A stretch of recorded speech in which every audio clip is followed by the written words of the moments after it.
Core, presented by TRAXION, welcomes you to race number 7 on the season. We've only got 4 races left after tonight for the Tazmanian Devil 200 from Homestead-Miami Speedway. That logo. It's something, right? It just fits right in with the Miami vibe. Jacob Pitts, Sean Butler, Kevin McAdams here with you for the call. Zach Johnson is our producer for tonight, like he has been all season long. Got an implication here tonight. Kevin, we'll start with you. Briar LaPrade, he's sick. He did not race last night in the league. He's here tonight, is not qualifying. He's your championship leader. Any points he does not get tonight is going to hurt him in that championship battle since he's already used his drop away. Yeah, we'll have to see how he performs tonight, hearing a rumor that he is, in fact, sick. And we'll just have to see how it all pans out tonight, Jake. It looks like we have a couple newcomers that are new front runners, I should say, that are a little bit of a shock to us. Got Elizabeth Bethel right now currently on the pole, currently on board watching David Schildhouse through 3 and 4. But we'll have to see if Briar was going to be able to start in the back and kind of pave his way through the field. We've seen him do it before earlier in the league. We'll have to see if he can do it again. Sean, as I mentioned, 4 races to go. You've got a road course, a plate track, a short track, and then a 1.5 miles to cap this season off. 4 completely different racetracks that we are going to after tonight as we make this push for the playoffs. Well, there are no playoffs. Push for the championship. Good grief. Well, first off, our best wishes to Briar. He's here tonight, like you said, trying to make the start, but hope he gets better soon. We all know with everything going around, it's going to be a rough couple days, but hopefully it's just a little bit of a sniffle for him, and he'll be back to 100% soon. So get well soon, Briar. But yes, the schedule is very diverse in the last couple of races here of the season. So it's going to be a real big test to see who can master the different types of, I guess we could say, disciplines in the last couple of weeks here. But it should be an interesting last few races to watch, and who can brave the schedule, who knows? But whoever gets through these races best is going to be the one to watch for sure. We are gridding, I believe, finally. Yep. We are gridding. Now, how about this? We've had Cisco on the screen like all season. We finally have some additions to that list. For the first time this season, we have Cisco again. There he is. Yep, go figure, like clockwork. There he is, the driver of the 49. We also have Ryan Vargas, there the driver of the 6, your Martinsville winner. He is here with us tonight, back once again. And then we have the man who... Oh, that's awesome. That is awesome. Where'd he get that helmet? Well, it says Dale Jr. on it, so did he get it from Dale? Either way, the man that he has finished second place more times than I think I've ever seen in my life, Justin Malillo, trying to win and break his second place streak. I've called 3 races over the last week and a half. He has finished second in every single one. Heartbreak for Justin Malillo. Hopefully he can get it done here tonight. Is it beneficial for him to put the dark visor down in the dark room that he's in? Well, with the light that he had, I don't know. I don't know. Let's run through our starting grid.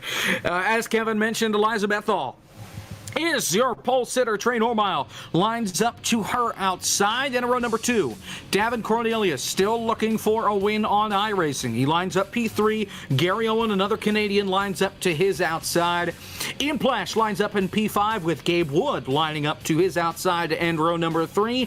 Then one of our onboards, Justin Malillo, in the gray 53. He's lost to a lot of gray cars over the last couple of weeks. That's why he's running gray tonight.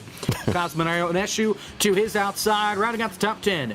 Joey Stone, he's back this week, and David Schildhouse.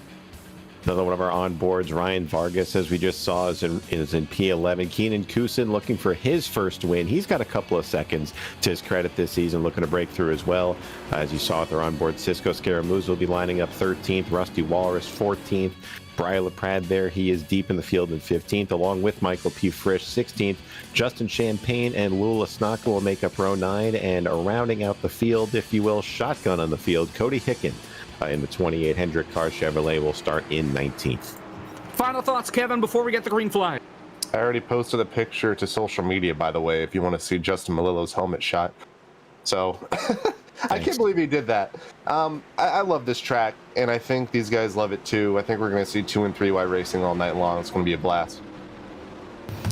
Pace truck is going to come off the banking and head to pit road. There he goes. Let's have some fun. We've got 100 laps on the board. Stages are 25, 25, then the final 50 laps. Green flag from Homestead. A little bit of a shaky start from Bethel as they go into turn number 1 side by side with Trey Normile. Davin thought about making it 3 wide, and we're going to see just how they can handle these lanes. The bottom lane works, the top lane works. It's going to be who can save the tires the best, as Cornelius is going to have a nice push from Ian Plash down the backstretch. He's looking for the lead into turn 3. Into turn number 3, Davin down low. Here comes Ian Plash all the way down to the inside with Eliza up top, trying to keep it off the wall. Davin is clear for the lead, and he will lead the opening lap. Ian Plash slides right in place for second. The top 3 have never won in the core. Of course, Trey Normile won at Daytona last year. Oh, Davin's loose on the high side, and he can't save it. Shieldhouse, Cosman, Joey all get a piece. I think Rusty got some damage as well. Caution's out. I was just about to mention that top side has grip, but it really changes the balance of your car. It gets on the loose side if you're on that very top side, unless you're right up against the wall. And Davin got bit through 1 and 2, got sideways right in front of the field, thought he had it saved, but it takes out not only him out of contention for now, I'm going to have to probably take a fast repair, but a handful of guys behind him will get a replay here of the wreck. You have Ian Plash and Bethel on his inside, and he just loses it. Heats up that right rear a little bit too much, hooks it into the wall. Shieldhouse has nowhere to go. Stone has nowhere to go, and Jonas Schuh tried to shoot the gap and just could not make it work. And about 4 cars involved in that one there, Jake.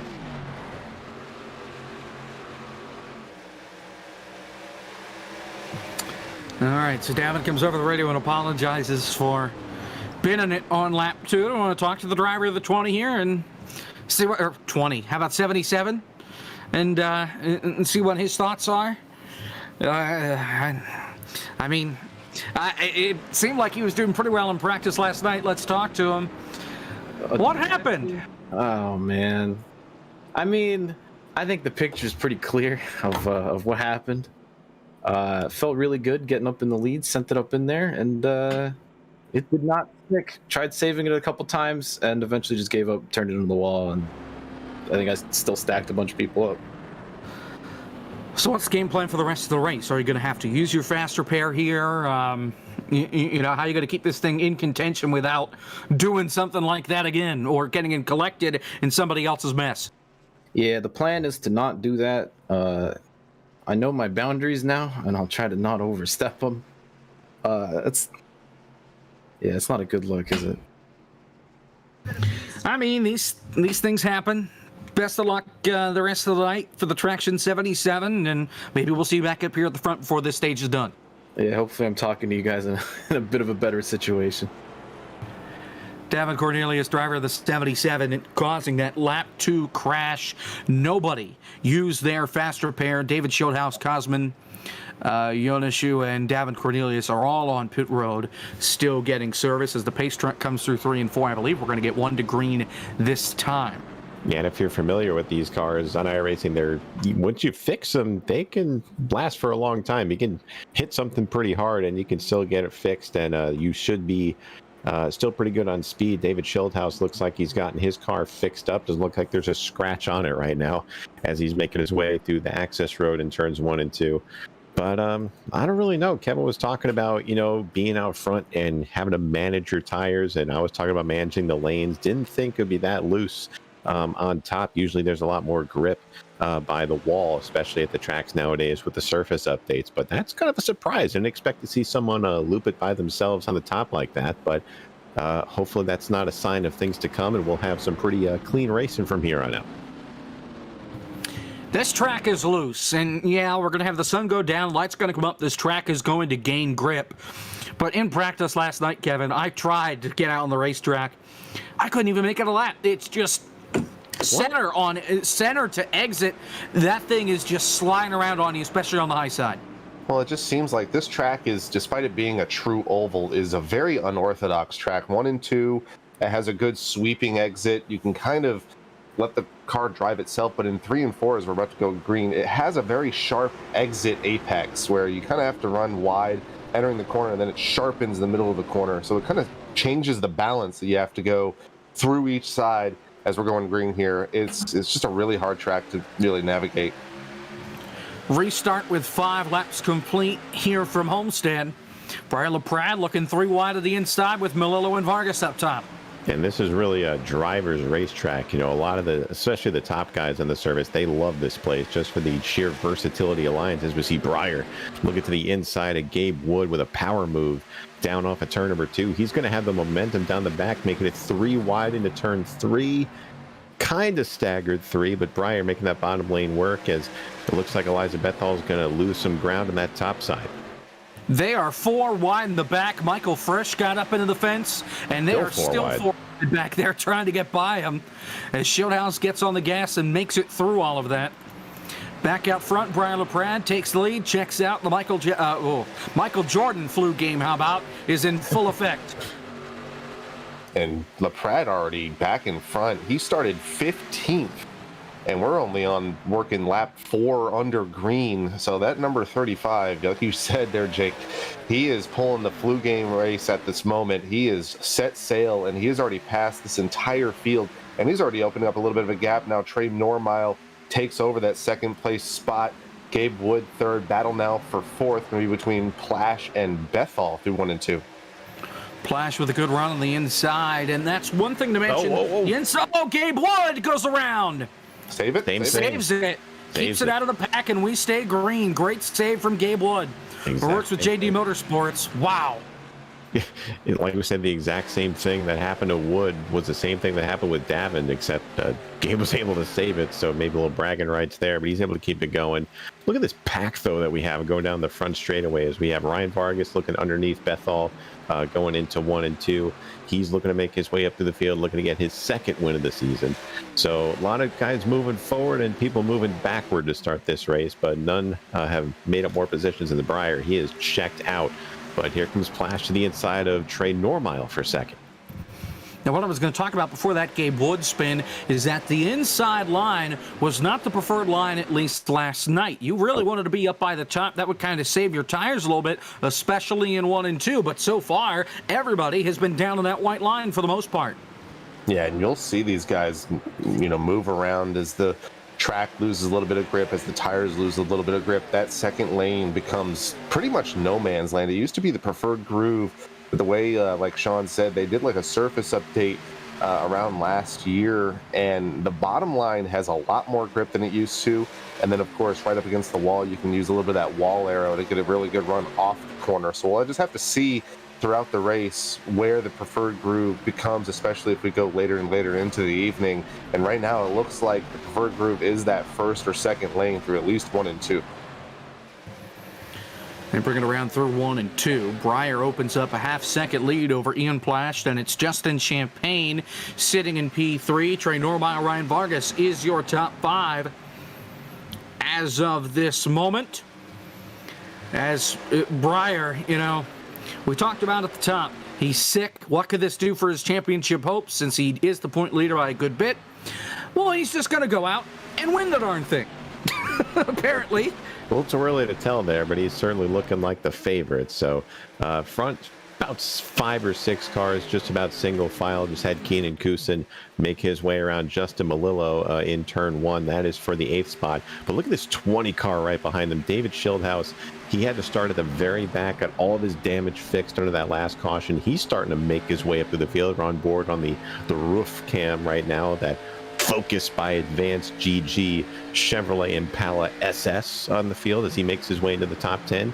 And he's working that top lane. I've been watching him trying to make his way back to the field, Jake, and he's been staying right around that middle to top lane area. He and Davin working it up there. So look for those guys. The Shieldhouse gets a little loose, and so does Melillo. So the tires might be starting to go a little earlier than we thought. Yeah, that outside line, it's kind of a risk of reward. It's fast up there, but boy, it's loose center to exit. And you get that thing too out of shape. We saw what could happen out of that 77 earlier, and Shieldhouse trying to replicate that again. They're coming off turn 2 as they're trying to catch back up to Keenan Kusin, get by him in the 03. Nice little run tonight for the Kia Stinger. P8 so far. Looks like the lion's share of the back half of the field running this high line. And I was just about to mention, as soon as David Shieldhouse, he has Davin Cornelius now behind him. Both those guys have been victim to maybe just a little bit of a false sense of security through the exit of 2. It seems like that is the spot, the hot spot tonight, as Kusang up against the fence, right up against it. It's so much fun to run up there. These guys are all racing really hard from about 9th on back. Here comes Cornelius trying to rebound as well. He's looking low on Shieldhouse through 1. Yeah, Davin got tight coming off turn 4 and then turning the wheel so far to the left he got loose then trying to keep it off Shieldhouse. And gets a good run here down to the bottom, rides it up toward the top. As Kusan dances around behind him, he got a little squirrely. Cody Hicken is around. I think he saved it. Yes, he did save it. Yeah, I mean, he was sawing at the wheel through 1 and 2. But he's able to hang on to it. As again, we'll go back to this battle here from 8th on back with Rusty, Cornelius. no! Oh, Rusty around into the inside wall. No caution. Single car spin off the racing surface. And it looks like one of the dreaded tight, loose scenarios we'll have here. Another kind of self-spin for Rusty as he came off of turn 4, overcorrected a little bit, then kind of overcorrected again. Just barely tapped the inside wall, not a lot of damage, well, if any, to that 59. But again, he's still watching the broadcast. We can't have him do that. He's gotten better at not doing that over the past week, but Jake, it looks like he was caught looking again. Hey, he still gets his TV time, right? He does. Even though he doesn't, he's still, exactly. How about Ian Plash, though? Let's go back up to the front for a moment because he has started to reel in Breyer a little bit. 0.3 of a second is the gap. It was up to half a second at one point a couple laps ago. As we're inside 10 to go in the stage, he has got the fishing pole out and is trying to reel in that 35. And if I remember correctly, I believe that Breyer did win here in the Road to Pro qualifying series. So he definitely knows a thing or two about how to navigate this track, especially in these underpowered NASCAR stock cars and stock trucks and whatever you want to call them. So he's doing a really good job right now, despite being ill, and kind of maintaining this gap. But Ian is doing a very good job of keeping his times right in the same pace as Breyer. Last time by a 9:59 compared to a 9:78. So Ian, that time by was just a little bit quicker, and it looks like, Jake, Breyer's getting a little bit loose, especially on the exit of the corner. So he's also sensing that this setup's just a little bit looser than he's probably used to. I wonder if Breyer's just learning for later on in the run. And if he's this fast now, imagine what happens late in this thing when he knows exactly what the car is going to do. As we've got 7 laps to go in stage 1. Battle for P8, David Shieldhouse, Michael P. Frisch, side by side. Down the back straightaway, headed to turn number 3. Of course, both of them was in the All-Star race last week at Charlotte. We go back to Charlotte next week, but instead we're on the Roval in these cars. Point scoring race for that, so that's going to be interesting to watch. As you mentioned, that was our road course in the last handful of races. Frisch looked like he got really loose off of turn 4 there, did a little bit of a slider in front of Shieldhouse, but it looks like he's going to make that move, make himself further into the top 10. I think barring any sort of catastrophe before the end of this stage, this is going to be our finishing order for stage 1, and it looks like Breyer thought this out perfectly. You know, we saw he was getting a little loose later in the run. Ian was kind of running him down, as Kevin was mentioning, but Breyer was aware that he just wanted to get up to the front, use his tires up, and use that stage break to get himself some new tires and just fend off whoever's coming. So smart strategy from Breyer, and I think he'll take this stage win again, barring some catastrophe or if Whoa, Gary Owen! Spin it. Ooh, Gary Owen got really loose battling Eliza, got caught up right behind her. And that thing got dead sideways on him coming up off turn number 2. He hangs on. He loses plenty of car lengths, and now here comes Frisch right to the inside to take the spot away. That was P6 that Owen was battling for. He's now down to P8. Well, what happens when you maybe throw it in a little bit harder to get around the guy, or in this case, the girl in front of you, and he just got a little bit loose through 1 and 2, and that allowed Frisch to go from now 16th starting position as Frisch is fighting it off of turn 2. Turn 2, definitely calamity corner so far, only 22 laps in. These guys are all over the place on the exit of 2, but here comes Frisch looking to get more spots, and despite him maybe going for now his 10th position gained on this very short-lived race, man, he is all over the place. He is actually not the hard charger. You got Breyer LaPrade, who has 14 spots up on the field, And then Justin Champagne, we have not talked about him much at all tonight. He actually started in the 17th spot. He's now made his way up to third, and he's about to gain and catch Ian Plash and Breyer. He's actually one of the fastest guys on the track right now. Yeah, he's lurking around behind these two leaders as we're coming to 2 laps to go in stage 1. Ian has been close, but he's not close enough to get to the back bumper of that 35 and make a move on him. In fact, Breyer's starting to pull away from him again. So 2 to go.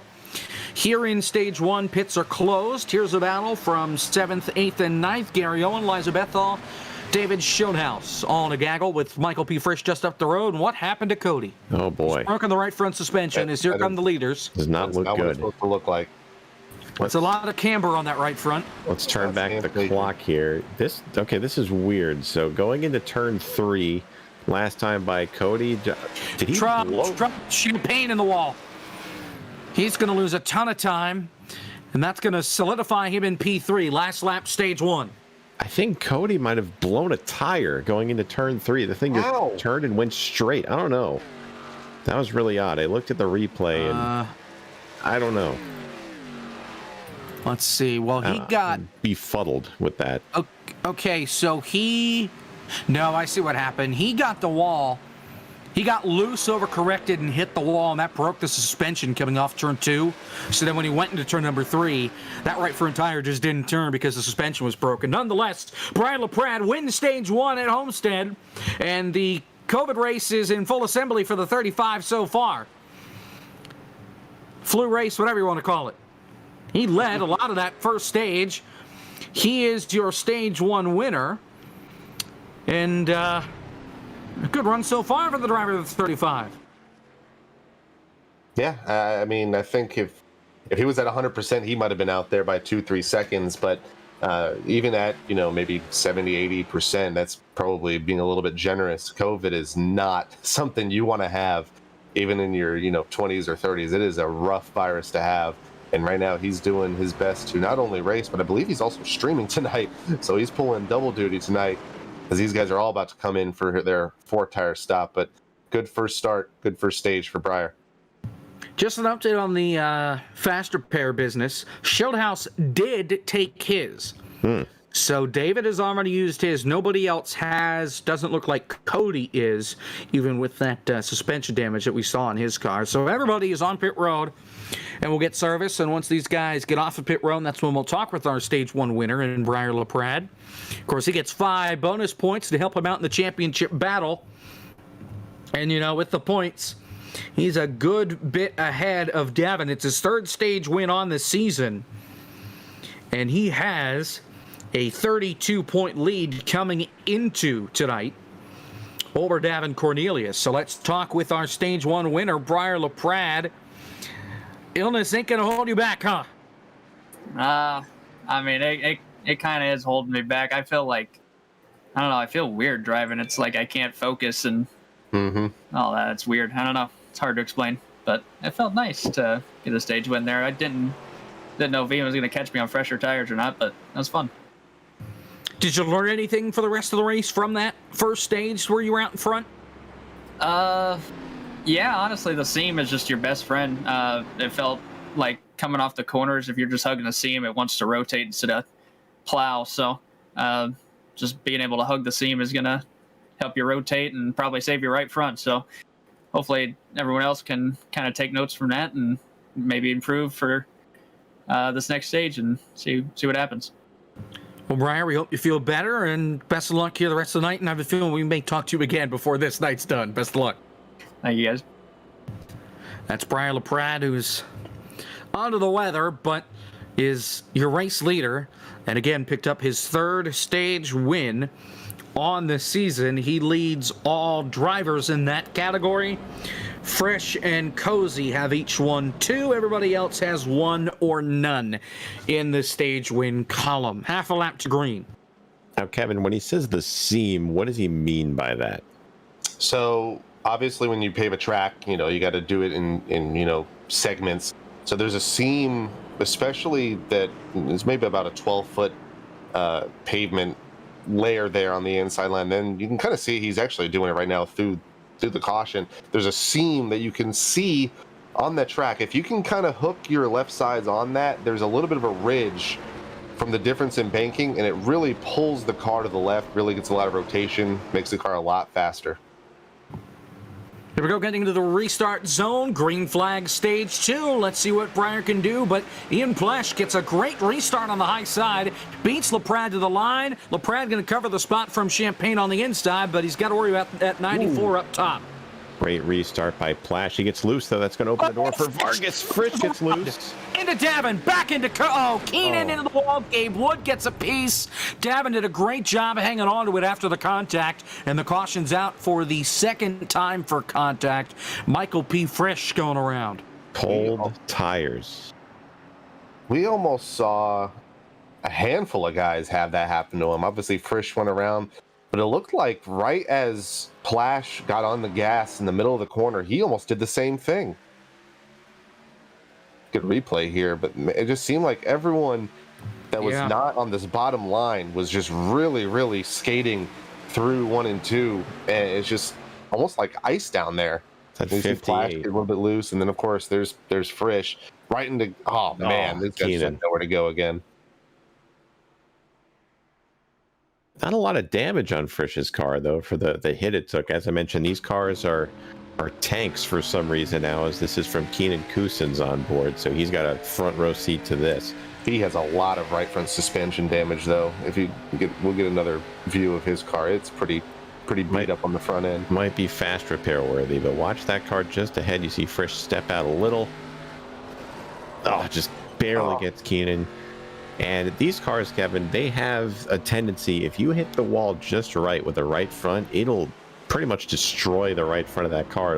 Your tire will just cease to exist. So these guys got to be really careful. I don't think Frisch has a lot of suspension damage. The wheel still looks kind of straight in that car. We'll see. But nonetheless, damage these guys don't want to have. Yeah, there might be a little suspension damage to the 58 of Michael P. Frisch. We'll have to wait and see, though. I don't think and see what he decides to do. Yeah, we'll see if he uses his faster repair here by the time he leaves the box. Gabe Wood does not. Does not look like Frisch is going to use his fast repair, and of course he's here, so let's talk to him. What happened?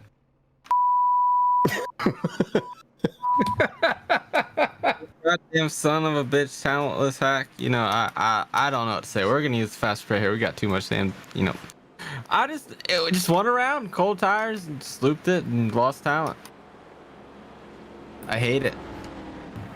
So, did you learn anything for late race restarts? Obviously, the track conditions are going to be a little bit different from now. You're not going to have as much sunlight. You're not going to have any sunlight, but cold tires. Yeah. Yeah, these things are another thing, you know. Once it seems like you get to a certain point, there's no saving it. It's either you just slide down the track or you're going to be facing the outside wall. So, you know, throttle play, just got to get better at it. Well, best of luck here the rest of the way, and hopefully you can keep the rest of that thing I'm gonna need a lot clean. of it. I need the golden horseshoe tonight with how this has been going. Frisch, wreck again for us. No, I used the fast repair. Don't do this to me, Sean. You know, you're my worst Maybe enemy right now, Sean. Maybe it's the reverse commentator's curse. Nonetheless, we'll let you get to it here as we're coming to green this time, I do believe. So, All right, best of luck. boys. That is Michael P. Frisch bringing out our third caution of the night, our second for contact. Had the lap 2 crash, then the stage caution, and then this crash on the first lap of stage 2. We are going to lap 50 here in this second stage, so we've got a little under 20 laps to go. Do we see somebody else self-spin it with this? I think every restart we've had somebody almost wreck it in some way, shape, or form. I mean, they only made it half a lap, so these tires are not up to temperature and probably colder than they were on that last restart. So here we go. Chilly. Breyer and Champagne on the front row, green flag. Oh, look at Rusty back there, making it 3 wide on Joey Stone and Lewell. Joey's going to back out of it there, think better of it. So let's see who will make it through the corner. Everyone looks okay so far, and I think we've all learned our lesson. Oh, Gary got a little loose, but everyone's safe down the back. Yeah, Gary definitely got a little twitchy there at the steering wheel, but he was able to hang on. Here comes Davin to his inside. Looking for, that's P7. As here comes Plash to the back bumper of Ryan Vargas. Almost some contact there, but they're hanging on. Gabe just got the wall all through 3 and 4 there. All around, caution. Lowell gets into Cosman and Joey Stone headed to turn 1. They just wrecked on the straightaway. I'm not sure. It almost looked like Lowell got hit from behind. Oh, you know what he did? I think he hit the wall straight away. He hit the wall and just hooked it dead left, trying to get it off the wall. And Joey Stone just got murdered. Yeah, and Joey, Cosman had nowhere to go. We'll get a replay here. Joey was not happy with Lowell, obviously, but he was voicing his displeasure over the comms, and we'll get a better shot here as they go down the front stretch. And like you said, Jake, he just got stuck against the fence, and honestly, he probably should have just left it there until he went to turn 1. Took not only Joey with him, took Cosman with him as well. That's the second wreck now that Cosman was not a part of the initial wreck, and just kind of just wrong place, wrong time for that 84 Aspen plus C Pontiac. But get another replay here, and I think Cisco got a piece of this as well. Maybe a little bit there, but that's tough. That's just one of those things where, you know, you see someone that's in the fence like that, and you're just hoping that they don't pull it off the wall like that. And worst case scenario for Joey, he's just right next to Lowell there, and just an unfortunate victim circumstance. Holy cow, Cisco! How in the world did he make it through that? Great job for him, able to slice his way through. As the pits are going to be open here, and we do have takers. Justin Champagne is going to bring half a dozen, maybe more. Oh, Davin! Oh, Davin! He just hit Malillo. He just struck Malillo, and did he hit the pit wall? Did he hit the barrels? It certainly looked like it. He did. I think things popped back into place. I don't think he quite hit it. Davin's been given a black flag for turning Justin Malillo, trying to pull games to make it to pit road. He would have lined up in P6 instead. He's going to line up in the back of the field. Teammates. Traction teammates, Teammates. You can't have that. All right, let's, okay, so Lowell's deafened, so we can't talk to him. We can pull Joe up here, so we'll go ahead and we'll take a look at the replay here. I don't know. My question to Davin is, I've never understood this game of like fake pitting, because you're not really going to fool anybody, especially someone that's like 2 or 3 car lengths behind you. Like, what game? What's worth the risk reward factor in there? Obviously, we saw the risk, but like, what would he have gained by doing that? It just doesn't make much sense, especially this early on. Joey Stone joins us. You got blindsided there on the straightaway. What happened from your side? Bro, I feel like every week it's the same conversation. Every time in a quarter. I don't know, man. Spotter told me that Lowell was in the wall. Thought I was going to clear him, and all of a sudden, dude, it just got turned into the wall right there. I don't know. I guess he was stuck on the wall, and he overcorrected it and got yeet into the wall. But we're good.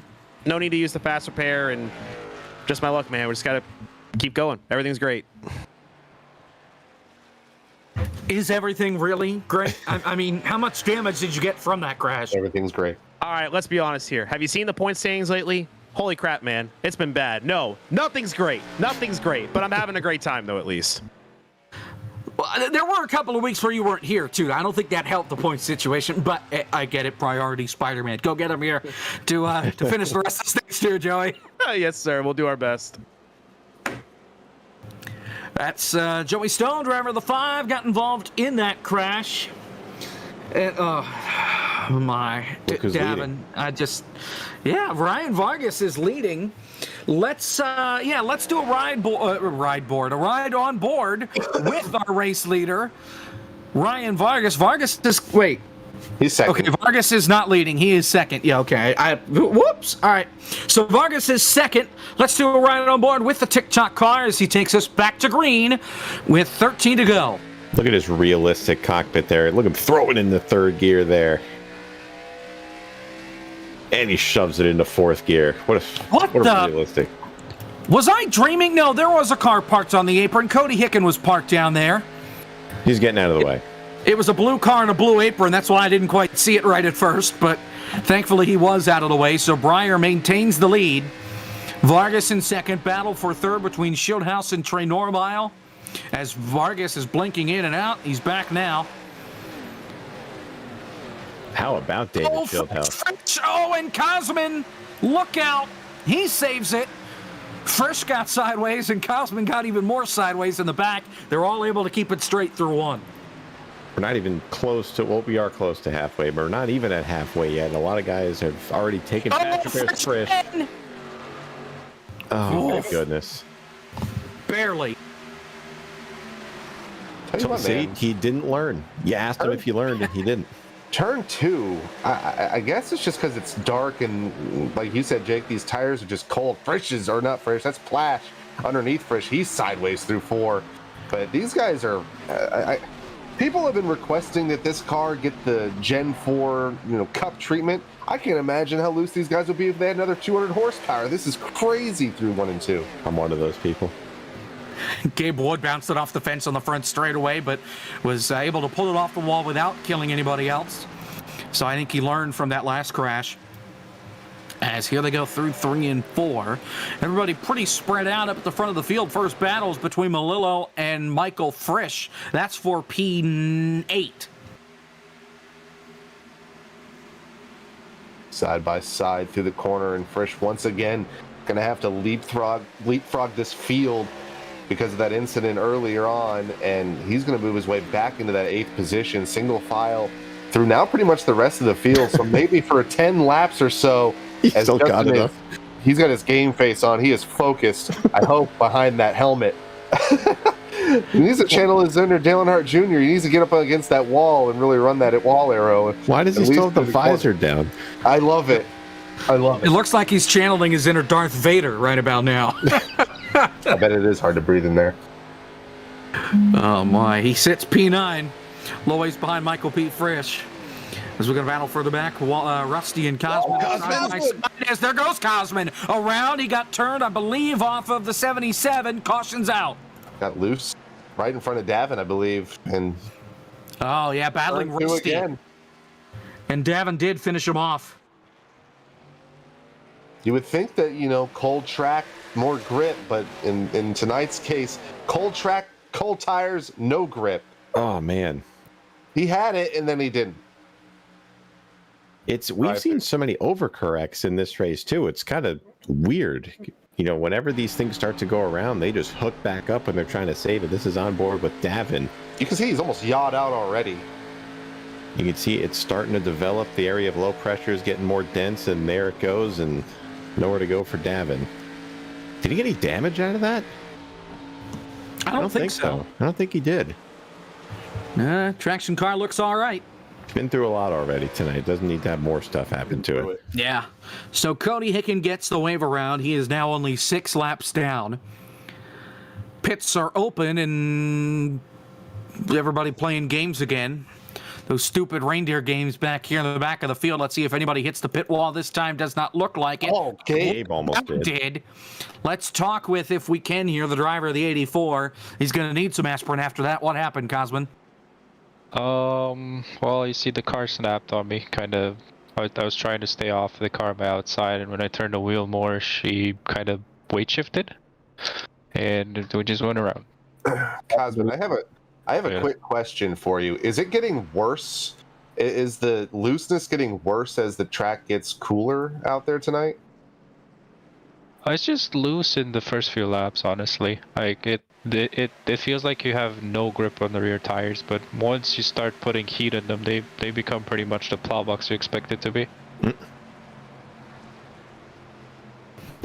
Well, how's the damage after that? Didn't look like he hit anything too hard, other than maybe getting hit from behind by Davin after you were already sideways. Able to keep the thing, for the most part, clean? Yeah, it was just a typical 12.5, which should be pretty good. Got all the optional fixed, and still got that fast repair. All right, well, best of luck here the rest of the way. Thank you. Have fun, guys. Cosman Ionescu, the driver of the 84, involved in that crash to David get us a restart with 5 to go. I was wondering why David was showing up as leader on my monitor. I was trying to figure out where he was. Then I realized he was inside the pace truck. So he's going to drop back to P3, which is where he's supposed to line up. And we'll get 1 to green when they hit the back straightaway. We'll get a restart with 5 laps to go in stage 2. Always have at least one person trying to morph through the pace truck under these cautions every week. It's starting to get worse and worse as the weeks go by, there we see Cody Hicken getting one of his 4 laps back. Yeah, he was, I think, 8 down at one point. He was at least 7 down, and he's slowly getting his way back to the lead lap. Again, did not use his fast repair. He just let it sit in the pits and fixed all that damage naturally.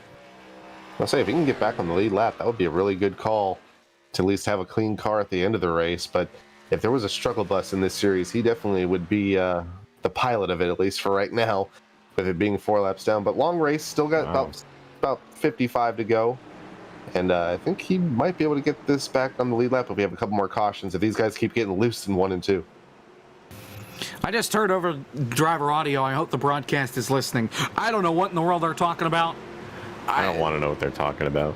I don't know. A lot of it was Gary Owen talking, so I can only imagine what that entails. Hopefully it's not like Caleb Hoffman slander or anything. Here we go. Coming to the restart. 5 laps to go in stage 2 at Homestead. Green flag.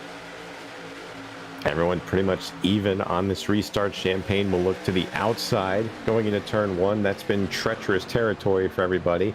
3 wide in the middle of the pack. Are they going to be able to keep all 4 wheels solidly on the track? Looks like they are. No, Cisco. He got loose in the back. He saves it. So we're good for now as they make their way into 3. It is a hornet's nest everywhere behind Briar LaPrade. David Schildhaus fighting for second. He's going to try and take over that spot from Vargas. Here comes Frisch downstairs. They're trying to stagger it 4 wide. They only make it 2 by 2 with Gary Owen trying to stick his nose in there, and Champagne just hanging around on the high side. Just about to say, it is easy street right now for Briar, not having to battle anybody. Behind him, like you said, just absolute chaos through the corner. Schildhaus now makes his way up to second, just got around Vargas in that TikTok number 6. And then you got Michael Frisch on the move. He has now made his way up now into the 4th position if he can get in front of Champagne. Going to slide in front of that Budweiser 23, or sorry, the Exalta 23, and he's going to take that 4th position. And now Plash is going to look underneath Gary Owen for position. Things are getting dicey. 3 to go here from Homestead in stage number 2. Trey Normile peeking in the back door with Gary Owen and Ian Plash right up in front of him. And Frisch is not done with that battle for 3rd on Vargas. Looks like Michael Frisch has learned something. That car is not sliding around as much as it did. A little bit of action going on towards the back. Joey Stone on below the apron down there. He's able to keep it going. Frisch looks to the inside of Vargas for 3rd. Move him up there, and he's don't think he has enough time to win the stage, but he may be able to get to Schildhaus for 2nd. And we'll see where that strategy puts him for stage 3. 2 laps to go. Here's Gabe Wood trying to get underneath a couple of cars. Had to put a block on Davin down the front straightaway, trying to get by Gary Owen now. Trey Normile just up in front of him. And Vargas is going to keep losing spots. He's down to P6. Yeah, Vargas is backtracking. He's one of the 2 drivers that decided not to pit at all in these last few yellows, so he is paying for it right now, back in the 6th position. Here comes Plash, and Plash is sideways through the corner, looking to get underneath Champagne. That's for 5th. And then behind them, there is an absolute gaggle. Another driver that did pit there on that last sequence was Gabe Wood, nearly hit the pit barrels. He's now in 7th. Champagne blocked the heck out of Plash down the back straightaway that last time by. We'll see if he does it again. Certainly takes the defensive line. As we're on the last lap, he's going to go all the way down. Here's Schildhaus trying to keep Frisch behind him for 2nd. Points on the line in this top 5 as they come to the stage. Through 3 and 4, Plash is going to go the long way around Champagne, and he's not going to get there. Briar LaPrade wins stage 2. Schildhaus barely gets 2nd. Then it should be Champagne and Plash, your top 5. David Schildhaus by 1/100th of a second at the line for 2nd. What a run to the finish there. No one really had anything for Briar on that end of that stage, but kudos to Michael Frisch for keeping that thing straight on the track for once. So he's able to come home in 3rd. Champagne, Plash, Wood, Owen, Normile, and what is it? What are we laughing at? What exactly? Zoom in. Yeah, the pace car is going fast. That happens. No, we're not talking to ourselves again. Producer Zach just loves. Yep. He's interjecting again. So we apologize. But Jake, everybody's on pit road. Pay no attention to the man behind the curtain. Justin Malillo stays out. Oh, no. He is your race leader. Oh, he didn't That's awesome. He didn't get the lap. So if he wanted to get the lap, that's not going to happen. Yeah, everybody's on pit road right now getting service. I don't know. Do we want to talk with Breyer, or do we want to talk with somebody else here under this, our 5th caution, 6th caution, whatever it is of the night? Well, Breyer won the stage. But they don't, if somebody sweeps the stages, they don't always talk to the stage winner both times. Shieldhouse wins the race off pit road. Let's talk to Breyer comes out second. Let's talk with our second place runner, both in the stage, now leading, coming off pit road at least. He had one stay out, so he's still going to come out in second. David Shieldhouse. That thing's starting to come alive as the lights have come up. Well, I had to use my quick repair on lap 3, which wasn't optimal, but we've been working our way up. The strategy was just gain track position through stage 1, gain track position in stage 2, and so I've done that. Now I'm out front. Now I got to hold off Breyer for 40-something laps and try not to die. Are you driving in a sewer tonight, David? You got a little reverb going on there. Are you insinuating that I belong in the sewer? Did I say that? Yes. Wow. Answer the question, David. Thanks for asking, Sean. Okay. Perfect. So, yeah, what were we talking Justin about? did stay out. Yeah, Justin stayed out here. You're going to be on the outside at least, but old tires versus new tires. How do you think that's going to affect this restart? I'll be fast and he'll be slow. All right, we'll hold you to that here on the restart. Best of luck here, David. Thanks, Jacob. Go. No, okay, we're not letting him finish Good job, Zach. after the back talk. No, that was me. That was me. We're not letting him finish Okay, that good after job, the Sean. back talk. Normally, it's my fault that I cut people off. I did Do we it on want to talk purpose. with Justin quickly with half a lap I'm before not we go gonna back to lie. green? I want to get an onboard of him. Hi, Justin. right. Can he hear us? Hello? Can you hear us? All right, there you are. We want to get an onboard. We're gonna see. We're gonna go live here with Justin. You stayed out here. You stayed out here. What was the motivation for that? I don't know. I'm bored. Well, I think you're gonna be your trademark here. I think you're gonna be slowing in the way here. All right, bet. Let's do it. All right, here we go. Coming for the restart. Justin is going to bring us down very slowly, stack up the field. Green flag is out. Still, okay, now we're going. Here we go. Stage 3 is underway. Champagne gets one over and he gets turned into the inside wall. Still green. 3 wide now for second with Melillo in the middle. He's loose. He's hanging on. That thing is out of control. Look out. Into the wall he goes. Still green. Single car incidents all the way. They are 5 wide down the back straightaway trying to sort this mess out. Good grief. Are we okay, Justin? He's gone. Oh, he's still here. Okay. Oh, Devin is around again. Saved it. Saved it. Wow. That might be save of the year. Back-to-back traction, losing traction. Wow. The lob, the jam. Oh, David, your race leader lost it. He gets it back on corner exit. Here comes Plash for the lead. And he's got it. Where did Plash come from? We had Breyer in the lead because of Justin's mishap, and then David loses it. Now Plash back out in front. Here comes Breyer looking to rebound through 3 and 4. And Shieldhouse is all over the place out of turn 4. Battle for second down the front. I can't believe he wasn't in the wall. I thought he got the wall on exit. That thing was dancing on him, and there goes Breyer to second. Here comes Vargas looking for third.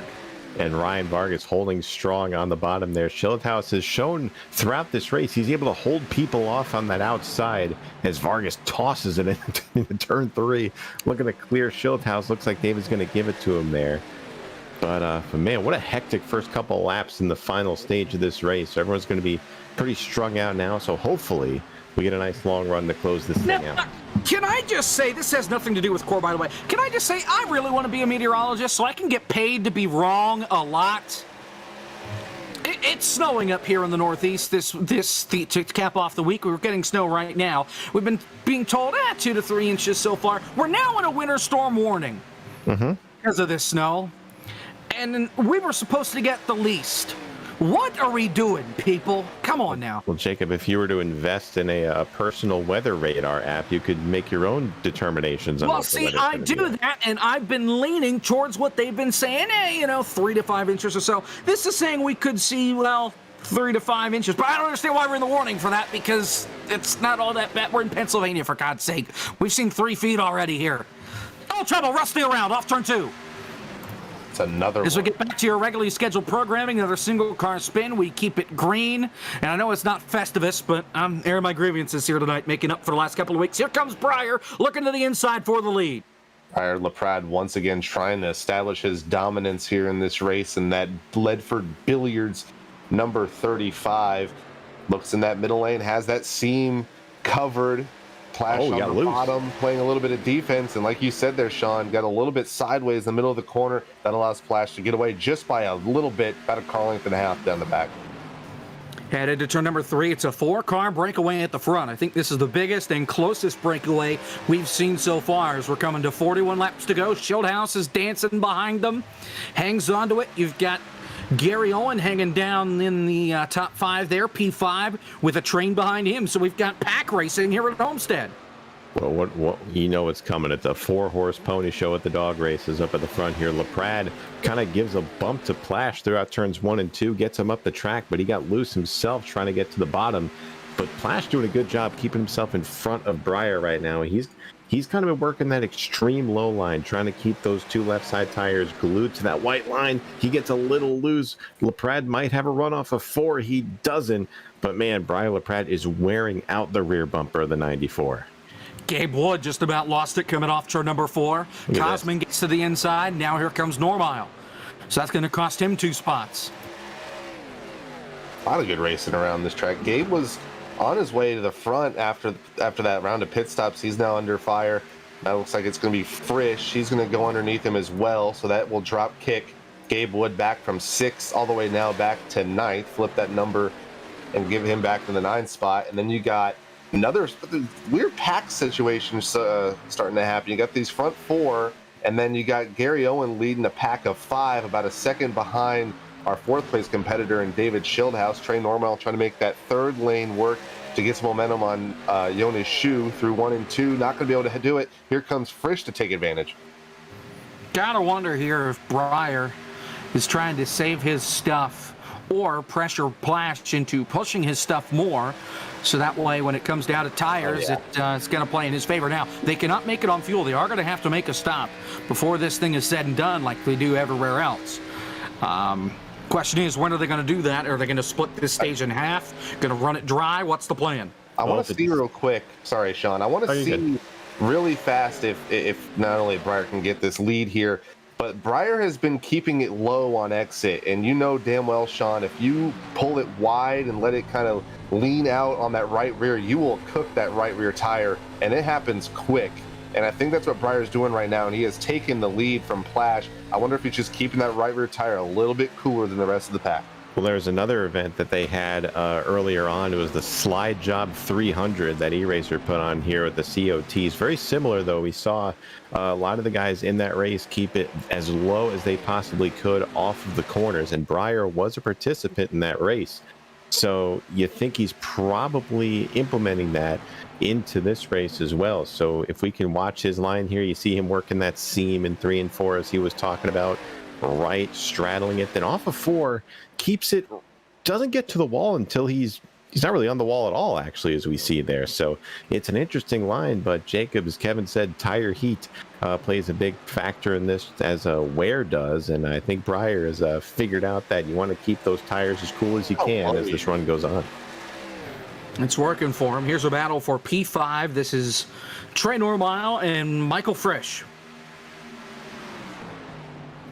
Frisch once again. I feel like he has probably passed the most cars tonight.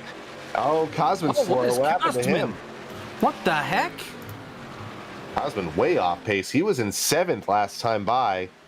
Well, he was right behind those guys. Oh, he got turned. Gabe Wood turned him getting into turn number 3. That's why. He got some help. It looked low on Cosman, and Cosman maybe backed up the corner a little bit more than Gabe anticipated, and that's going to drop kick Cosman now back into the very last spot in the top 10. He's in 10th and might honestly continue to drop back here. He probably cooked his tires real bad. Here comes Kusan as well, looking to get up to him. That'll be for the 10th spot. Not really, pretty quiet night right now for the Kia Stinger. He's currently in 11. Keenan just kind of bringing it around. I'm sure we'll see him shine next week on the road course at not CTMP. We were already there. How about yeah, thanks. All right, yeah. So at the Roval next week. Now, our schedule: pure chaos. Roval, Talladega, North Wilkesboro, Atlanta, and good Atlanta, not this crappy repaved edition of Atlanta. Good Atlanta. Wow. That track might be good. Well, hey, I'll reserve judgment until the day. I'm making a pick for North Wilkesboro. I'm picking Michael Frisch in advance. It's probably Now, I believe he did win that race a year ago. I'm floating this out there to you guys because we actually talked about it in pre-race before you guys popped in, that what if we try and pull an all-driver or mostly all-driver broadcast out of our butts and send you guys out on a racetrack, perhaps North Wilkesboro or wherever? Maybe Talladega. Talladega would be a race that I'd be willing to run. So who would we have, though? We could talk about it. I think it would just be an all channel, Yeah, it could just be us. We could bring some folks in throughout the race that are willing to participate. Like Ryan Vargas said that he's willing to hop in whenever, so we could bring him in for some fun. I think almost like a Manning cast, but also we're in the race, if that makes sense. I think the people need to hear Zach Johnson's voice, so maybe we should have him. He just said no, but maybe we should have him produce and then commentate. I did that all of last year in court. You don't want to go down that path. I mean, a lot of work. I've had to do it multiple times in this but season. you've also had other people to rely on. I've had to do it solo, where I'm producing, commentating, and there's crickets in the broadcast booth. Yeah. Well, did those crickets say anything? Not a word. Not a word. Okay. Zach, I want to see if you want to do. Let's see if you can do this for your camera work. So, if you want to produce the race and commentate, zoom in. If you don't, zoom out. Now he's making excuses. He's voting present. Yeah. God. All right. Now, okay. Here's another one. All right. Here's another one. So, if you want to produce it, keep the camera on the rear bumper. If you don't want to produce it, change the camera as quickly as you possibly can multiple times. Boom, boom, boom, Okay. boom, boom. All right. All the angles. Apparently, we put every ounce of money we had, we put into Michael Fisher's car with cameras. All the this week. budget. Once for yes, twice for no. Probably why it's so loose, because it's so weighed down by all of our cameras. 2 blinks. Yes. Look at the lack of a wheel. The wheel's just floating there. He's got What the the heck? wheel. He's missing half of it. What the? That's the weirdest thing. What? The gauge isn't even there working. It is. There it is. Now it's there. Oh, It's just the lighting, I guess, that's causing that. It looks like the LODs are kind of going in and out. the Legion of Dooms. Oh, sure. Yep. By the way, Breyer's still out in the front. Cody Hicken now down 2 laps, might go down a third. He's being caught very quickly. Well, they just passed him, so yeah. Rusty is on pit road, by the way. He's, I don't know what he's doing. What's the fuel window, by the way? Oh, Rusty is a black flag. I think it's 25 laps. Vargas says he's coming in. And Rusty, I believe, sped coming on pit road. Here comes Ryan Vargas, the man who was inside the top 5. He's coming to pit road. Gabe Wood is going to join him. Pit speed here is 50 miles an hour. You got to get it down to 50. Cosman is on pit road. We're going to see these other guys come on to pit road pretty shortly. And this is where things can have some twists. We've already seen people eat the barrels at the end of pit road. Of course, it wasn't trying to get onto pit road. It was trying to get off it. I think Ian Flash might be pitting. He just came over the radio. Yep. Here he comes. Here comes Schildhouse. This is going to be really close for fuel. I don't think these guys are going to make it. Gary is coming in. Here comes Joey Stone off the banking to pit road. Everybody else going to stay out another lap. All right, so we're going to do something we haven't done so far this season. We're going to have a driver take us through his pit stop, and we're going to be on board with David Schildhaus when he comes in. David, how's the pit stop? What are you taking? Pew, pew, pew, pew, pew. I'm taking 4 tires of fuel. Woo, NASCAR. Perfect. See if crew is down to the left side of the vehicle. Breyer is almost spinning it to pit road. Sawing it at the wheel, trying to get it woed down. He does make it to pit road speed, but when I cut to him, that thing was facing the outside wall. Thank you, David. That was Very scary. nice job. Thanks. The And- first. How about this? Look right there. You saw Plash. He's right behind Schildhaus. They were not that close when they were up to speed, but coming off pit road, Plash was able to cut the gap in a little bit. Yeah, and a lot of these guys had a much better pit stop than I think our current leader in Breyer LaPrade. He lost a lot of time on entry. We'll have to see where the top 4 kind of Miles mixed up coming in. here. Our current Breyer's leader. off, Frisch is off pit road. A lot closer than I thought. Breyer actually did better than all of them. His Wow. pit stop was the fastest in and out. A 37.3 for him, the second fastest. Cosman. 37.4 with Cosman, yeah. Wow. So he comes out miles in front of Schildhaus and Plash. Thankful for ATVO for being able to tell us that. Cosman with a very efficient pit entry, as we saw there. Let's see, next fastest behind them's Joey Stone with a 37.8. So a lot of consistent times here. But as we've seen, Champagne. Comes Eliza. Oh, almost wrecked it. She's good. She kept it going. We'll have to see what the. I think some of these guys aren't going to be able to make it on fuel. Davin They might- Cornelius. yeah. Davin There's might your be able to leader. make it. Yeah, Davin and Kusan are the remaining 2 that have stayed out, hoping for a caution. Not sure they're going to get it, though, because they're running out of laps that they have fuel in the tank for here. As we're coming to 22 to go. Well, Kevin, I was wondering, while this run was going on, like, what do you do? We've seen in other series where if you go the longest and you get on in and out of pit road efficiently, all you got to do is just make up the time and use your tires. But I mean, with Davin, how much longer do you go? I mean, I think it's, there is a within reason staying out. If, you pull our good friend Jordan Worth stays out 15, 20 laps after, the normal round of pit stops, you will not get that ground up. We But don't if pay he stays attention to out- what he does in terms of pit strategy. It's terrible. Stay out maybe 5 or 6 laps, it ends up being worth it. But I'm just wondering at this point, I think he can make it back on fuel this from here on out. I don't know how many can. I don't know the exact window. I think Jake said 25, but I think at this point, you might as well just come in. 25, 30 laps is what we were told yesterday that they could do on a tank of fuel. Davin is approaching 30 just about now, unless he's been saving to make it a little bit longer. That one, I'm not so sure. He's got about a 4-second lead over Kusan and 24 seconds back to Breyer LaPrade as I'm choking on air. The gap between the eventual leaders is within a second, Breyer and Schildhaus. What if he tries the Malillo strategy again and just super saves it Maybe. until the very end? I mean, he is in a traction car. It wouldn't surprise me.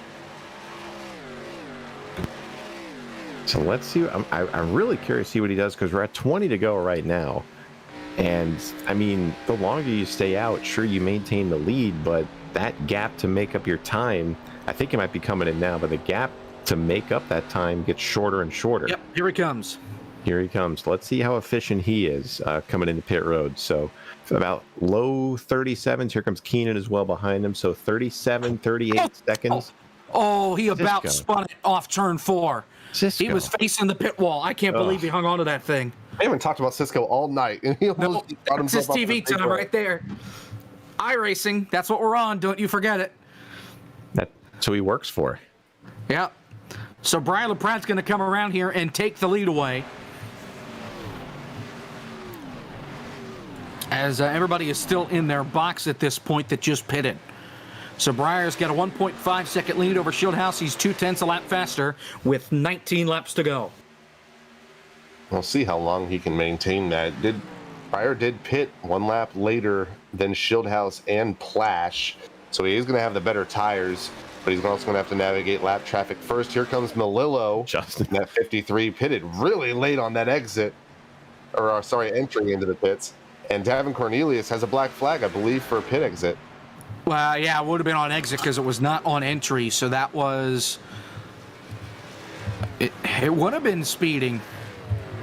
Yeah, because I mean, it's really hard to. You can't really merge. Well, he hit 54. I know it goes by the time, like the time over the area, but he hit 56 on exit. Oh yeah. Now he had the third box. So it wasn't that far to the line, but he did go over a good bit. I thought he may have blended too early, but no, that was fine. He sped on pit road, so he has to sit in the box now.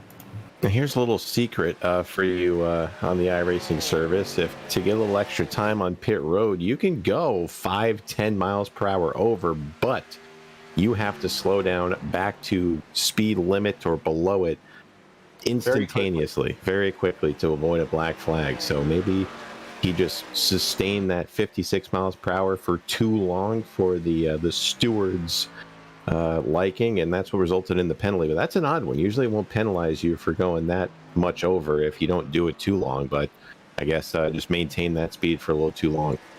Well, he never slowed down. He accelerated to 56, came down to 55, and then got back on the gas for exit. There you go. So I think that was why. Case in point. Use that tip at your own risk, by the way. There's Frisch.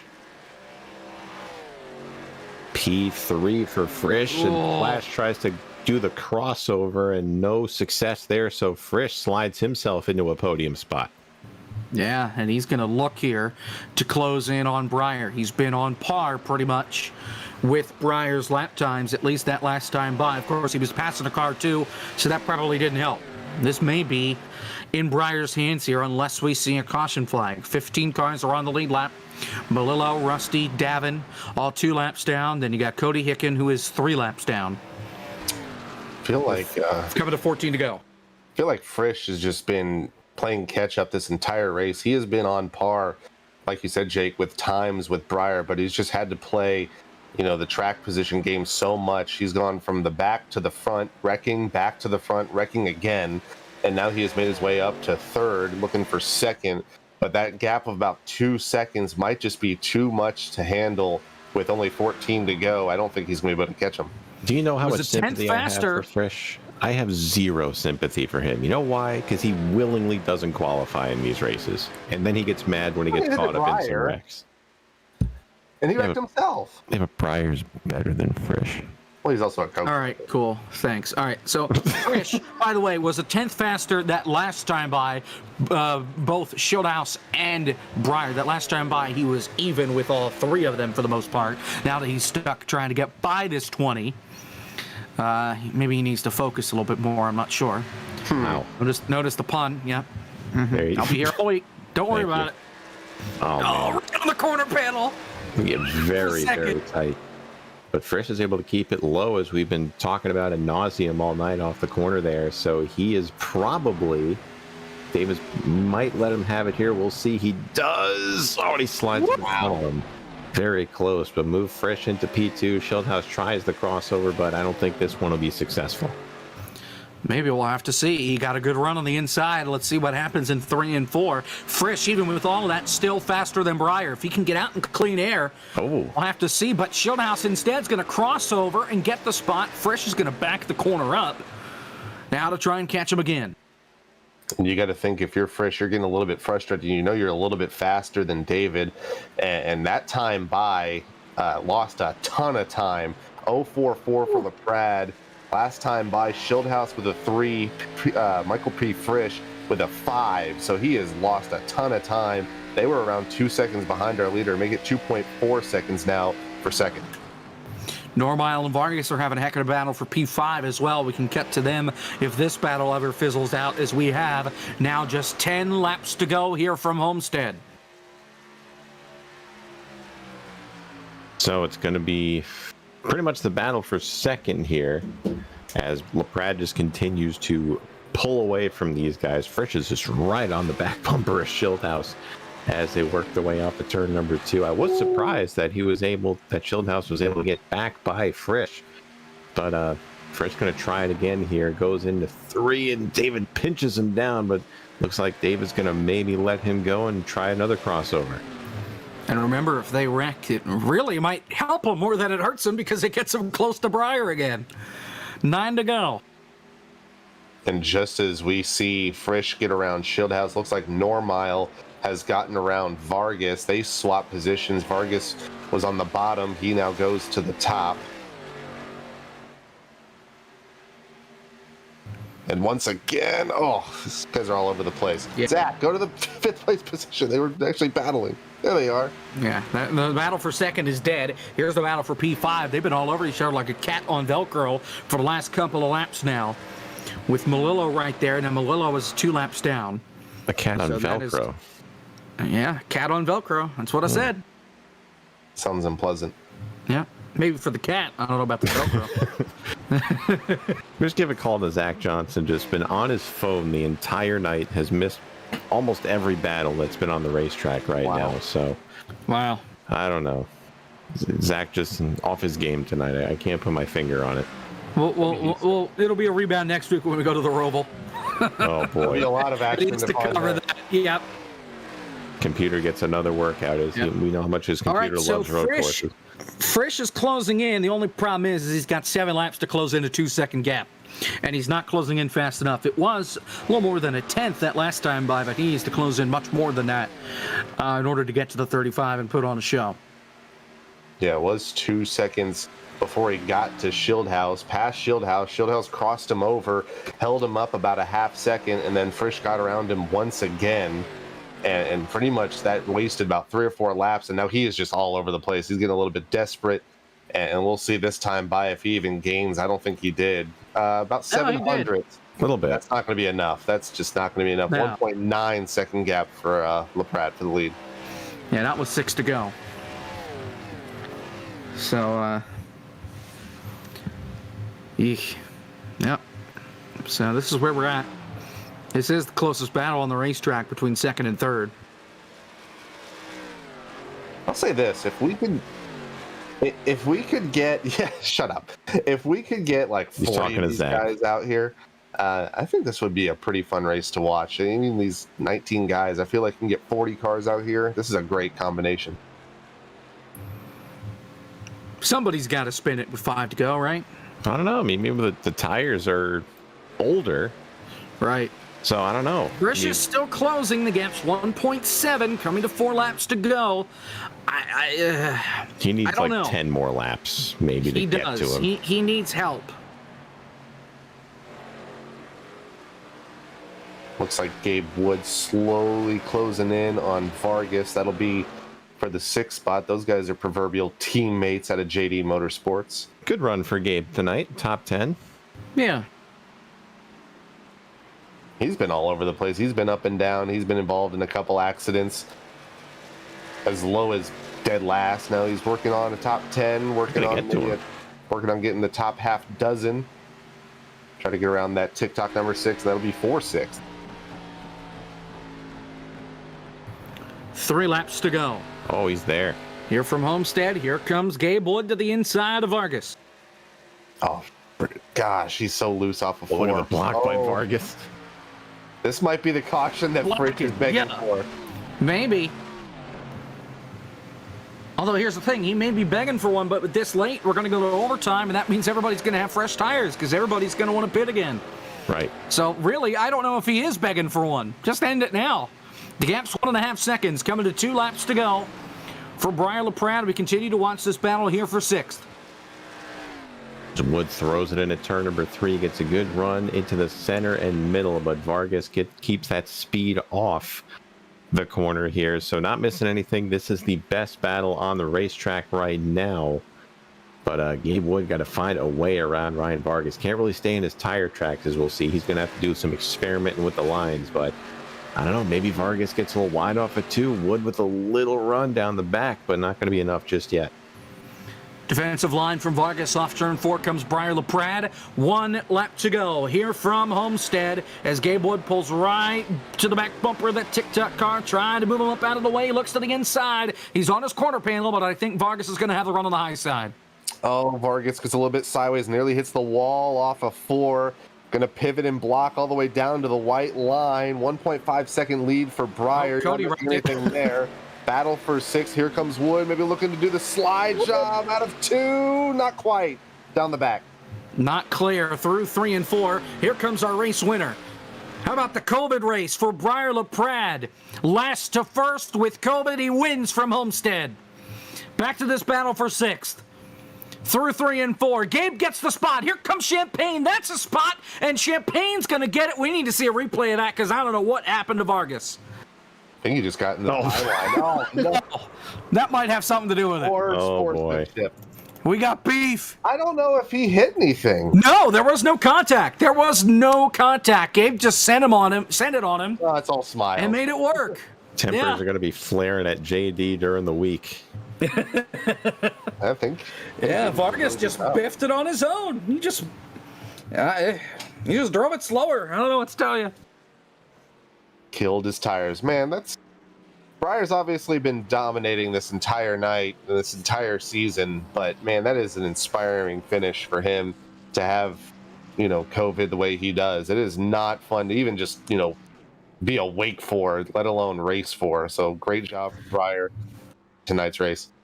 So Breyer wins all 3 stages. He gets his 3rd win on the year. This is only going to help his points gap, considering second in points, finished 17th tonight.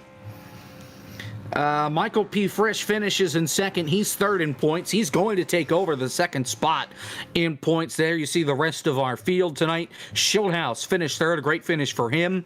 He gets on the podium. Ian Plash, P4. Then Trey Normile, Gabe Wood, Justin Champagne, Ryan Vargas, Gary Owen, Joey Stone coming home with the top 10. Make our way down the last half of the finishing order. Cosmin Ionescu will finish 11th. Eliza Bethall, the pole sitter, 12th. Keenan Kusin will finish 13th. Lula Snaka, 14th. Cisco Scaramuza in 15th. Justin Malillo, 16th. Davin Cornelia, 17th. Rusty Walrus, 18th. And rounding up the field tonight, Cody Hicken will finish the 19th spot. Let's talk with our race winner, Breyer LaPrade. So, had some fun tonight, huh? Yeah, that was a lot of fun. Didn't expect to do that, though, honestly. Well, you just crashed into Schildhaus there on pit road doing burnouts, but a strong track for you. You won here in the Road to Pro. Yeah, it was in the trucks where you won here during the Road to Pro series. 1.5 miles. You're in the Coke series, so obviously we know you're good at this kind of stuff. And just take us through, you may not have the most practice with this car track combination, but I'm sure things just carried over from past experiences here to these. Yeah, just Homestead's a good track of mine, I guess. The biggest thing, like I said, in stage 1 was just hugging that seam. That definitely was something that carried over, especially from the Road to Pro race. Just being able to put your left sides on that seam and keep it low and slow. Usually here, when I'm running in dirty air or whatever it may be, just a lot of traffic, I'm usually trying to aim just to be lower than the car in front, because that just ends up being the best way to save your tires and keep your pace up and all that good stuff. So just trying to aim to be lower than the car in front is usually the way to go around here. Tremendous help to your championship lead after tonight with 4 races to go. Do you think you're a lock for this championship now? There's going to be a big gap between you and Michael P. Frisch heading into the Roval next week. I don't know. I mean, it'd be nice to lock in. I've honestly been waiting on Cozy to show up one of these races and take me out from Martinsville. I've been waiting on it. I wouldn't be surprised if it happened, but it is what it is. But yeah, it'd be nice to lock myself for the championship and all that. But we'll see. Gotta keep doing what we're doing. Okay, Zach Johnson is making his contribution to the broadcast tonight. He's asking, what's in your microwave? He says you can hear it on the broadcast. I don't know. That would be my base. That probably is a microwave right now. It's probably cooking. But yeah, my mic's right next to my Fanatec base, so the fans are probably kicking. Good to know. All right, well, congratulations on the win. We will see you next week from the Roval, and certainly we hope you feel better. And go and celebrate this one. Yep, thank you, guys. Brian LaPrade, your winner tonight from Homestead. Now let's talk with our second place finisher, Michael Frisch. Well, that escalated from crashing and not liking what happened earlier on to here you are finishing second. If you had 10 more laps, do you think you could have caught Breyer? No, knowing Breyer, he was probably just saving his stuff, just chilling up there. I knew he was about 2/10 slower every lap. Well, not slower, but I was 2/10 quicker than him, and then I knew he was saving his stuff, so I knew the fight for second was on. But no, we didn't have anything for Breyer. Breyer was just too damn quick. I just realized that really I wasn't even supposed to take this interview, but here I am. Kevin, do you want to finish? Listen, I got multiple microphones on me right now. Am I that popular? We don't have to interview Frisch. I mean, we can just skip him. Oh wow! We already talked to him earlier, and he started cussing at us. So I mean, well, y'all were bullying me at the first place. Let me just get that situated. Whose fault was that? Because Right. you Well, wrecked points. yourself. Good news. Points are done. Bad news, Frisch, is you are. Points are not done. What? Okay, well, Davin's a liar then. You are, as of now, 43 points behind Breyer. So pretty much a full race behind Breyer heading into these final 4 races. Do you just need to send him to the bleachers for the next 4 weeks? What do you got to do to win this title? No, we're gonna sabotage him. I plan on the hauler is gonna probably go up on flames on the way to the next track, and then probably the next track I might just stick something in his right front. I don't know. Might make him go up the track on lap 5 and just smack the wall. But yeah, we're gonna rebound here. We're gonna these final 4. Yeah, we're gonna get at him hard. Okay, I lied. You're still P3. What? Come on. What is this official? Okay, Davin's the one that's running the points, and Davin went from P2 to P3 back to P2. I don't know what happened. Unbelievable. Frisch, you are still 43 points behind Breyer, so that math is right. Davin is a whopping 41 points behind. No, I'm sorry. I can't do math. I think it's 46. Jesus Christ. Breyer's gotta have some bad races. 65, 75, 85. No, 36. That is not right. Refresh that, Zach. That's old. That's not counting tonight because Breyer only has 2 wins on that. Because we do it through Google Sheets, that's why you have to refresh it. So we're pulling this directly from the sheet. There you have it. Yeah, it's a big gap. So wait, what? It's even worse. Okay, well, he updated it a 3rd time because Davin's now back to What are we doing, people? Hey, I'm sorry to interrupt. 49 points gap. 49 point gap. Perfect. Good stuff.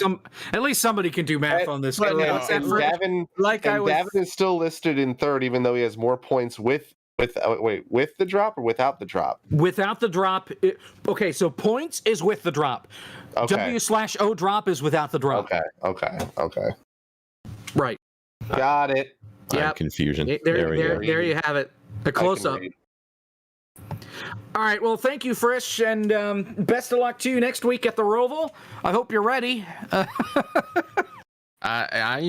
hope I am too, and we don't have an accident. Self-spin. All right, so we may see championship implications the next couple of weeks. Best of luck, Frisch, next week. Throttle Breyer for God's sake of it. He's got a fast. One of the final chicane, just send him. We need some beef up in here. We need some controversy. Drama. Come on. TV drama. All right. It's too nice in here. Thanks, Frisch. Thank you, guys. There you have it. 2nd place finisher, Michael P. Frisch. Now let somebody talk with David Schildhouse here, our 3rd place finisher. I'll do it my own damn self. I'll interview myself. Right. You don't have to. You don't even have to work. All right, David. Hold on. Ian, we need you to interview David Schildhouse. We're out of options. Wait, what's going on? Who? What? Where? You're interviewing David Schildhouse. I didn't think I was putting on my broadcast shoes today. Okay, David Schildhouse coming home in the 3rd position tonight for the race here at Homestead. Congratulations. I think that was a pretty solid result. How did that go on your end? Thanks, Ian. Real proud of the entire number 20 Focused by Advanced GG Chevy team. It was a tough battle out there. It started off terribly, getting caught up in the DT rack, having to use a quick repair and just battle back. But it was a strong fight. This was a tricky combination, slippery. It's like we were on ice at some points. It was fun, though. And we got to have some good brawls at the end with you, with Michael P. Breyer was a distant dot in all of our windshields, but this was fun in the end. I really enjoyed it. Now, I have to ask you, your technique for manipulating the netcode so perfectly that could miss me into the outside wall so hard while you just drive off into the distance with no right front damage. Please tell me, what is your secret? How did you do it? It's He said the word. that's. I mean, I said a naughty word a few weeks ago, but you can't say that. Oh, right. Sorry, my bad. Oh. My bad. It's it comes with experience and knowing what you can and can't get away with. But more anything than that, Ian, it's just streamer RNG. I get preferential treatment as a streamer. Wow. It's like I get all the content for free, all the tracks, all the cars. I drive all the stuff before it's released. And so I get preferential treatment when it comes to those sort of things too. Oh, that's true. You are in that alpha program after all. You do get 3 weeks or 3 months in advance in the tire. True. How could I forget about that? That's a thing? No, it's not a thing. All jokes aside, that was a really good time. I don't know. Had a lot of stuff. had a real good time racing with you in that race, and bringing home P3 here at Homestead has to feel pretty good. I know going into next week, we were talking down below in the weight room, the Roval, good and fun. How's that going to go for you? Yeah, in the weight room, we were doing some 20-ounce curls.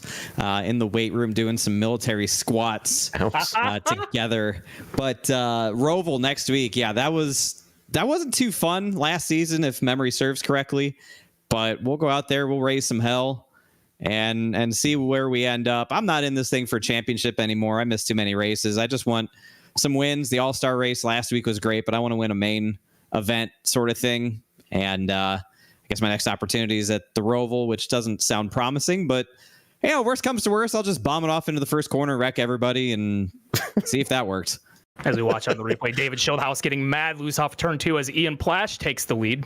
Prior repairing. No, good running. We'll see you next week here at the Roval. Kevin, Sean, great race so far. Jacob as well. Didn't expect that 50-lap run at the end, but producing pretty good stuff. Thanks. I really enjoyed racing those last 50 laps, Ian. Appreciate it. Oh, yeah. You finished P4 tonight, though. Really a good run for you.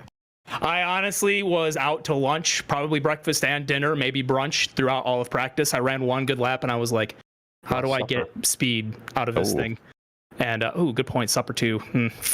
But it was a lot of fun. I think if the track conditions were the same as they were in practice, where the wall was the only way to be fast, there was no shot. But as soon as it got cold and Breyer kind of showed me the way for the first run, I got back down to that seam line in the first lane, and I had a snowball's chance in hell. So it was a good time. It was a fun race. I had a good time running with everyone up front, and hopefully we can do more of that later.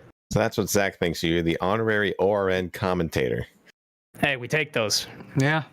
So what do you think, Roval next week? How you feeling? I can't wait to finish P20 of 18 cars. That's about how I'm feeling next week. No chance. I don't road course oval cars ever. So I might get bored in the back of the pack and start drifting every corner that I can. I don't know. I'm just there to survive, I guess. All right, perfect. Thanks for want to being here with us, Ian. Okay, go ahead. Oh, You listed out all the meals, but Sean Butler's a midnight snack. oh. Ooh, I concur. Maybe you didn't have to say that, but you did. You bring up a good point, Dave. Thank you, buddy. Thank you, buddy. All right. Thanks, Ian. Thanks, David. Thank you, everybody. Final thoughts, gentlemen? Well, tonight was certainly an event that occurred. Yep. It was, we saw a good amount of everything, the best and the worst that this track has to offer. A lot of good racing, side by side, multi-groove, and we also saw the slipperiness, as David expertly put it, of this track. So when this thing went, longer run, and these guys got control of these things, the racing was fun. But this race came out to who could survive the chaos at the beginning of these runs. And as Frisch said, and I agree 100%, no one had anything for Breyer tonight. So well-deserved win for him. Yeah, I think sickness, ailments, regardless, the cream always rises to the top, especially at these technical 1.5 miles, especially like Homestead, where it is just 100% a driver's track. Breyer comes in, starts in the back, makes his way through the field, stays up front the whole night.